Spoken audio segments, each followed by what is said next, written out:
Hello mga idol, kumusta kayo? At nandito ulit ang idol chef natin. Meron na naman siyang panibagong recipe. Tignan mo yung dragon fruit prenito niya.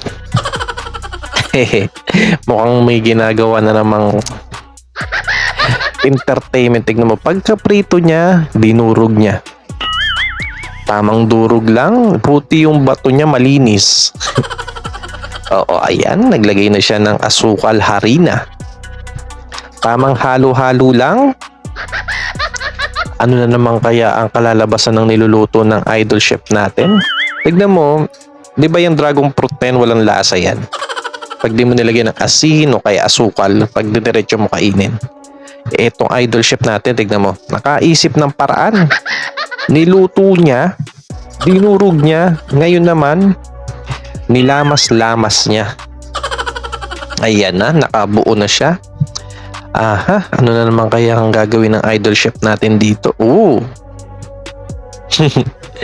Tamang hagis-hagis lang ng mga bilog-bilog doon. Ang bilis ha, nakapass forward. Para lang kulangot. Di bilib ako dito sa chef natin na to. Kasi marami siyang nagagawa. Marami siyang nai-entertain at nakakabilib tong pagluluto niya. Salute, salute. Ayan, pakuluan na yung ano natin. Parang naging bilo-bilo tuloy siya. Dragon fruit bilo-bilo. Diba? Yan oh. Meron na siyang alateris.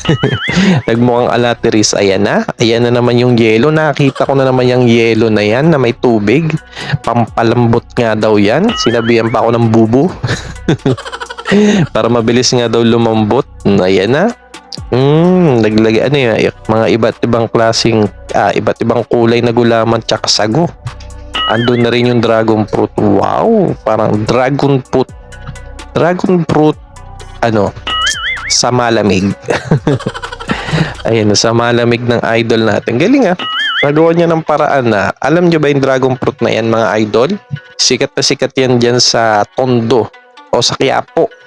Yung malamig nila doon, 50 pesos ang laki. Ayan, kagaya ng ginawa nito ni idol chef. O, nilagay niya na sa isang lagayan o plastic. Mukhang ipamimigay niya to. Nakapass forward para mabilis na daw matapos. Sige, mukhang mamimigay ka na naman idol chef. Oh, mas marami yung kanya.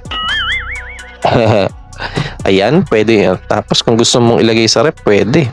Pero iinumin mo na lang yan. O, diba? Napakabait talaga ng idol chef natin na to. Hindi lang to basta para entertainment Napaka generous.